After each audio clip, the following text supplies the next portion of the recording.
বিনিয়োগের ক্ষেত্রে আপনি কত টাকা বিনিয়োগ করছেন এইটা যেমন ইম্পর্টেন্ট, কিন্তু তার চেয়েও বেশি ইম্পর্টেন্ট হচ্ছে ওই বিনিয়োগ করাটা আপনি কত আর্লি শুরু করেছেন এবং কত সময় ধরে আপনি ওই বিনিয়োগটা কন্টিনিউ করেছেন।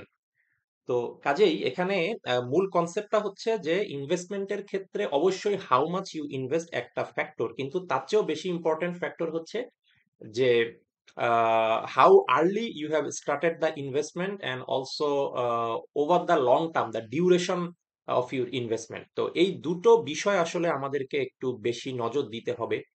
যেটা অনেকে বলে থাকেন যে আমার ইনকাম এতই কম অথবা আমার খরচ এতই বেশি যে সেখান থেকে আবার সঞ্চয় করা, সেটাকে আবার বিনিয়োগ করা, এটা আসলে সম্ভব না। তো আমি তাদের উদ্দেশ্যেই বলছি যে আপনার ইনকাম যতই কম হোক, খরচ যতই বেশি হোক, সামান্য আপনি যদি ইনকামের 10%ও যদি সেভ করতে পারেন, ওই 10% যদি সামান্য টাকাও হয়, লেটস সে আপনার যদি 20,000 টাকাও মাসিক ইনকাম হয়, আপনি 10% 2,000 টাকাও যদি আহ, সঞ্চয় করতে পারেন প্রতি মাসে, এটা দিয়েও কিন্তু আপনি ওভার দ্য লং টার্ম বিনিয়োগের মাধ্যমে ভালো একটা আহ, আর্থিক সচ্ছলতার দিকে এগিয়ে যেতে পারবেন।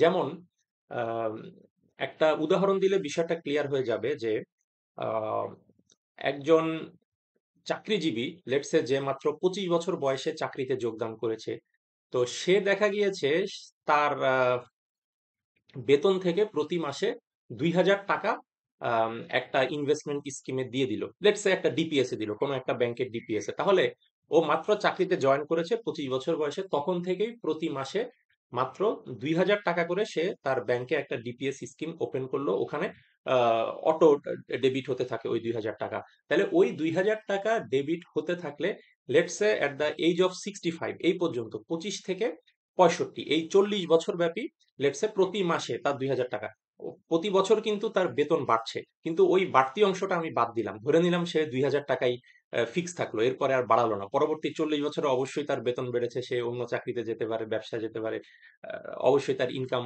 বাড়তে পারে, কিন্তু আমি ধরে নিলাম তর্কের খাতিরে ইনকাম বাড়লেও তার সেভিংসটা আগের মতোই আছে, 2,000 টাকাই আছে। তো তাহলে দেখেন যে 25 বছর বয়সে সে শুরু করলো প্রতি মাসে 2,000 টাকার একটা ডিপিএস।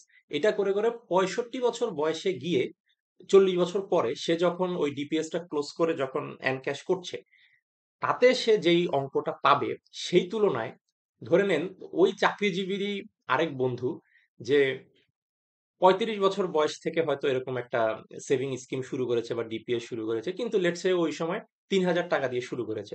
তাহলে ও 3,000 টাকা দিয়ে শুরু করেছে 35 বছর বয়সে, এবং ও 65 বছর পর্যন্ত কন্টিনিউ করলো 30 বছর। তাহলে এক বন্ধু শুরু করলো 25 বছর বয়সে 2,000 টাকা দিয়ে, 40 বছর রাখলো। আরেক বন্ধু 35 বছর বয়সে 3,000 টাকা দিয়ে শুরু করলো, অর্থাৎ ওর থেকে 1.5 গুণ বেশি, এবং সেও ওই 65 বছর বয়সে গিয়ে ওটা ক্লোজ করলো। তাহলে একজন রাখলো 40 বছর, আরেকজন রাখলো 30 বছর, কিন্তু যে 40 বছর রেখেছে সে প্রতি মাসে দিয়েছে 2,000 টাকা, আর যে 30 বছর রেখেছে সে প্রতি মাসে দিয়েছে 3,000 টাকা। কিন্তু তারপরও কিন্তু দেখা গিয়েছে যে যে কিনা ওই 2,000 টাকা করে করে সেভ করেছে 40 বছর ব্যাপী, সে যে রিটার্নটা পাচ্ছে সেটা যে 3,000 টাকা সেভ করেছে 30 বছর ব্যাপী তার চেয়েও অনেক বেশি।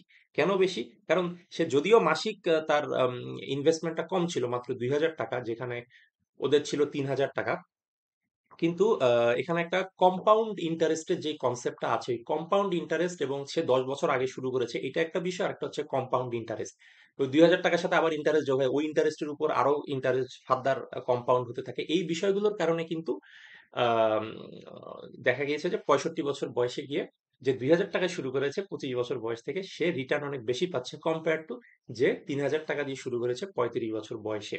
তো এই জন্য বিনিয়োগের ক্ষেত্রে আসলে টাকার পরিমাণটা খুব একটা ইম্পর্টেন্ট না, মোর ইম্পর্টেন্ট হচ্ছে আপনি কত আর্লি শুরু করেছেন এবং কত ডিউরেশন ব্যাপী এই বিনিয়োগটা আপনি ধরে রেখেছেন। এই জন্য যাদের আসলে সঞ্চয় কম বলে আপনারা মনে করছেন, কোনোই সমস্যা নেই, কম সঞ্চয় হোক, কিন্তু আপনি আর্লি শুরু করেন, আজ থেকেই শুরু করেন, এই জিনিসটা হচ্ছে important. Time value of money যেটা, এটা important instead of quantity of money. ধন্যবাদ সবাই।